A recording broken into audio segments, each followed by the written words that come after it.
కాల్చింది ముస్లిం, కాపాడడానికి ప్రయత్నించింది ముస్లిం. కాల్చిన వాడిలో కనిపించే మతం కాపాడిన వాడిలో కనిపించదే. ఇక్కడ మనం కొట్టుకుంటుంటే అక్కడ వాళ్ళ ప్లాన్ సక్సెస్ అయినట్లే, వాళ్ళ ట్రాప్లో మనం పడ్డట్టే. కాల్చింది పాకిస్తానీలు, గొడవలు రేపింది బంగ్లాదేశీలు అనండి, వాళ్ళని ఏమైనా అనండి, మేము కూడా మీతో పాటే ఉంటాం. అంతేకాని మీతో పాటు ఇక్కడే పుట్టి పెరిగిన ముస్లింలను అంటే మాత్రం ఇది కరెక్ట్ కాదు. అసలు ఉగ్రవాదులు, వారి వెనక ఉన్నవారు భారత్లో ఇలాంటి విధ్వంసాలను సృష్టించి కోరుకునేదేంటో తెలుసా? హిందూ ముస్లింల మధ్య వైషమ్యాలను సృష్టించేసి హిందూ ముస్లింలు గొడవలతో దద్దరిల్లిపోవాలని వారు కోరుకుంటున్నారు. మనం గనక వాళ్ళ ట్రాప్లో పడ్డట్లయితే వారు 100% సక్సెస్ అయినట్లే. కాబట్టి ఇకనైనా ఆలోచించండి వాస్తవం ఏంటో.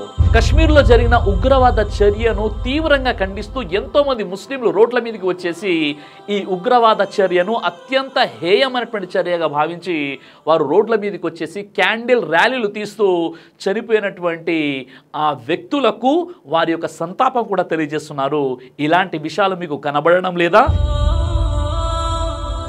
ఎవరైనా ఈ ఉగ్రదాడిని ఖండించని వాడు కానీ, చనిపోయిన వారి పట్ల సానుభూతిని ప్రకటించని వాడు కానీ, అలాంటోడు ఉగ్రవాదుల కంటే కూడా పెద్ద డేంజర్ వాడు ఏ మతంలో ఉన్నా. ఈ ఉగ్రదాడిలో మనకు తెలుస్తున్న విషయాలు ఏంటంటే, ఆ ఉగ్రవాదులతో పోరాడి ప్రాణాలు అర్పించేసింది కూడా ముస్లిమే. ఆ ఉగ్రవాద దాడి హిందువుల పైననో లేక ముస్లింల పైననో జరిగిన దాడి కాదు, యావత్తు భారత జాతిపై జరిగిన దాడి అనే చెప్పాలి మనం. నిజానికి ఏ మతానికి చెందిన వ్యక్తులు ఉగ్రవాదానికి పాల్పడినా వారిలో ఉగ్రవాదం చేయటానికి పురుగొలిపేది వారి మతం కాదు, వారిలో ఉరకలేసే ఉన్మాద భావాజాలం మాత్రమే. ఎందుకంటే ప్రతి మతంలోనూ మహాత్ములు, మహనీయులు, మంచివారు కూడా ఉంటారు. కాబట్టి ఏ మతము ఉగ్రవాదాన్ని ప్రేరేపించదు. ఉగ్రవాదులు మతాన్ని బట్టి ఉగ్రవాదం చేయరు. వారిలో ఉండే ఉన్మాద రాక్షస ఛాందస భావజాలాలే వారిలో ఉగ్రవాదం చేసేలా ప్రేరేపిస్తాయి. కనుక ఉగ్రవాదులను ఉగ్రవాదులుగానే చూడాలి. కశ్మీర్లోని పహల్గామ్లో జరిగిన ఉగ్రవాద ఘటనను హిందూ ముస్లింలని తేడా లేకుండా యావత్తు భారత జాతి ఖండించాల్సిందే.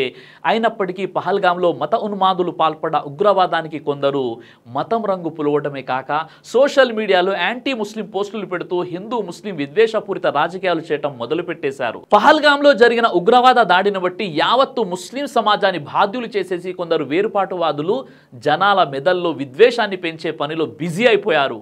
ఆ మాటకొస్తే అక్కడ పర్యాటకుల మీద విచక్షణారహితంగా కాల్పులు మొదలుపెట్టినప్పుడు ఆ ఉగ్రవాదులకు ఎదురెళ్ళి తన దగ్గర ఆయుధాలు లేనప్పటికీ వారి తుపాకులకు తన గుండెను అడ్డుపెట్టి జనాలను కాపాడే ప్రయత్నంలో తన ప్రాణాలు అర్పించిన వ్యక్తి కూడా ముస్లిమే కదా. ఈ విషయం మీరు మర్చిపోయారా? అతను సయ్యద్ ఆదిల్ హుసేన్ షా. మరి దీని గురించి కూడా మాట్లాడుకోవాలి కదా. అంతేకాదు అతను సయ్యద్ ఆదిల్ అక్కడికి వచ్చే పర్యాటకులకు గుర్రపు స్వారీ చేస్తూ సంపాదించే కాస్త డబ్బు మీదే అతని పేద కుటుంబం ఆధారపడి బ్రతుకుతుంది.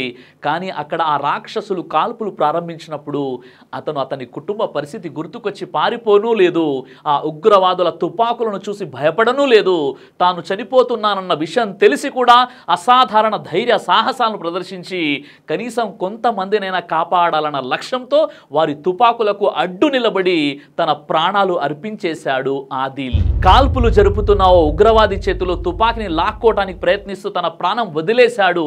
ఆ ఉగ్రవాదులు ముస్లిం పేర్లు పెట్టుకున్న రాక్షసులైతే వారి ఉగ్రవాదానికి ఎదురెళ్లి ప్రాణాలు అర్పించేసిన ఆదిల్ హుసేన్ నిజమైన ముస్లిం. అతనిలో పనిచేసింది మానవత్వం, ఆ ఉగ్రవాదుల్లో పనిచేసింది రాక్షసత్వం.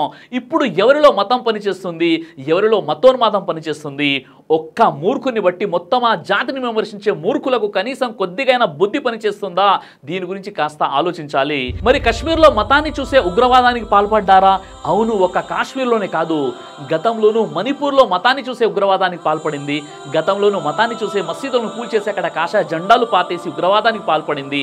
గతంలోనూ గుజరాత్లో మతాన్ని చూసే గోత్ర ఘటనతో సంబంధం లేని ఆడోళ్లను, పిల్లల్ని రేపులు చేసి గర్భంలో ఉన్న పిండాలను సైతం లాగి బయటకు తీసి ఉగ్రవాదానికి పాల్పడింది.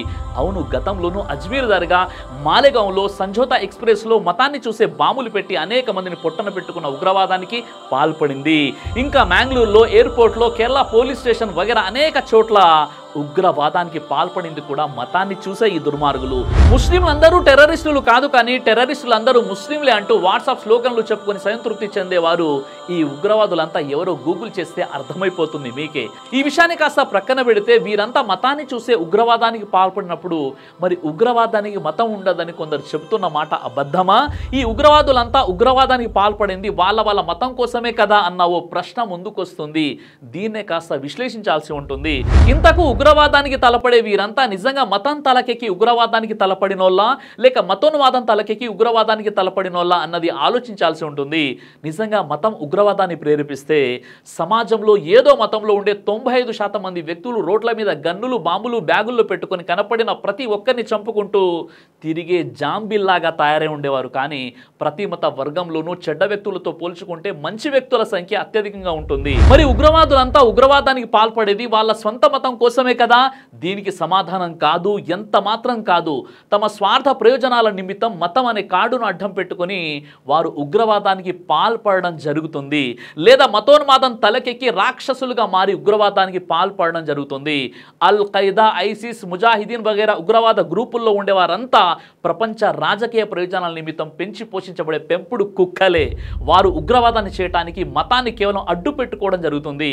ఉదాహరణకు ఖురాన్ను మీరు గమనిస్తే అన్యాయంగా ఒక్క మానవుని చంపినవాడు సమస్త మానవులను చంపినట్లే, ఒక మానవుడి ప్రాణాన్ని కాపాడినవాడు మొత్తం మానవుల ప్రాణాలను కాపాడినట్లే అని అంతిమ దైవ గ్రంథం అనేటువంటి దివ్య ఖురాన్లోని సూరా అల్ మాయిదా నంబర్ 5 ఆయత్ నంబర్ 32లో దైవం స్వతహాగా ఈ విషయాన్ని తెలియజేస్తున్నాడు.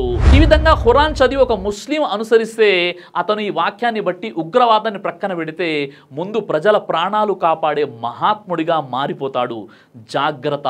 ఎవరైతే ముస్లిమేతరుల పట్ల క్రూరంగా కఠినంగా ప్రవర్తిస్తారో, వారి హక్కులను కాజేస్తారో, వారిపై అధిక భారం మోపుతారో, వారిని దోచుకుంటారో అలాంటి వారి గురించి ప్రళయ దినాన నేనే స్వయంగా దేవుని వద్ద ఫిర్యాదు చేస్తాను అని ప్రవక్త ముహమ్మద్ సల్లల్లాహు అలైహి వసల్లం తెలియజేస్తూ ఒక ముస్లిమేతరుల పట్ల ఎలా ఉండాలో కూడా ముహమ్మద్ ప్రవక్త సల్లల్లాహు అలైహి వసల్లం వారు తెలియజేశారు. మరి ఈ కోణంలో ఆలోచిస్తే ఈరోజు ఉగ్రవాదం అంటూ ప్రజల్ని చంపుకుంటే తిరిగేవాడు ఎలా ముస్లిం అవుతాడు? ఒక్కసారి మీరే ఆలోచించండి.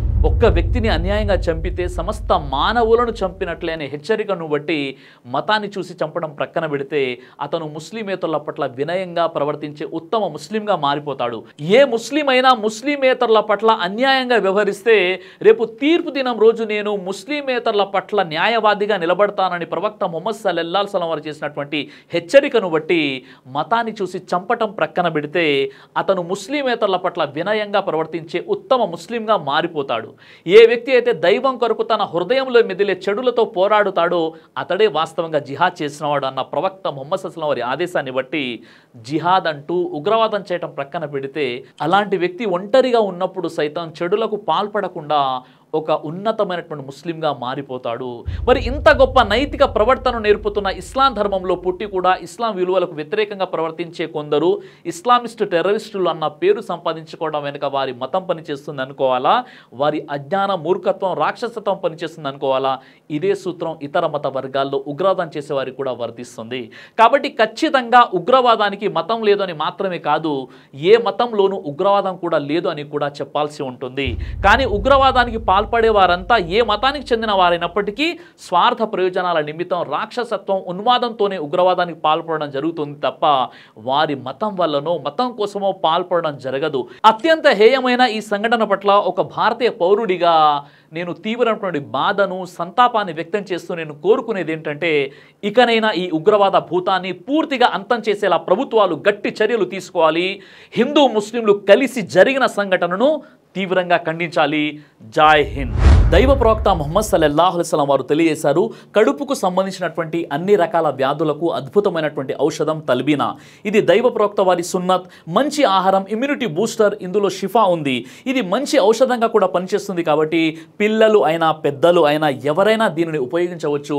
అలాగే ఖురాన్లో దైవం తెలియజేశాడు, తేనెలో మీకు స్వస్థత ఉంది అని. కాబట్టి స్వచ్ఛమైనటువంటి ఫారెస్ట్ హనీ కోసం మీరు సంప్రదించండి. అలాగే పురుషుల కోసం ప్రత్యేకంగా తయారు చేయబడినటువంటి షాహీ హల్వా, ఇది లైంగిక సమస్యలను దూరం చేసి శృంగార సామర్థ్యాన్ని పెంచుతుంది, మీ దాంపత్య జీవితంలో మంచి అనుభూతినిస్తుంది. ఇందులో ఎలాంటి సైడ్ ఎఫెక్ట్స్ లేవు. ఇది కంప్లీట్గా హెర్బల్ ప్రొడక్ట్స్తో తయారు చేయబడినటువంటిది. కాబట్టి స్క్రీన్పై కనిపిస్తున్నటువంటి ఈ నెంబర్స్కి కాల్ చేసి మీరు ఇప్పుడే ఈ ప్రొడక్ట్స్ని ఆర్డర్ చేసుకోవచ్చు. కొరియర్ ఫెసిలిటీ కూడా ఉంది. ఆలస్యం ఎందుకు, వెంటనే ఆర్డర్ చేయండి.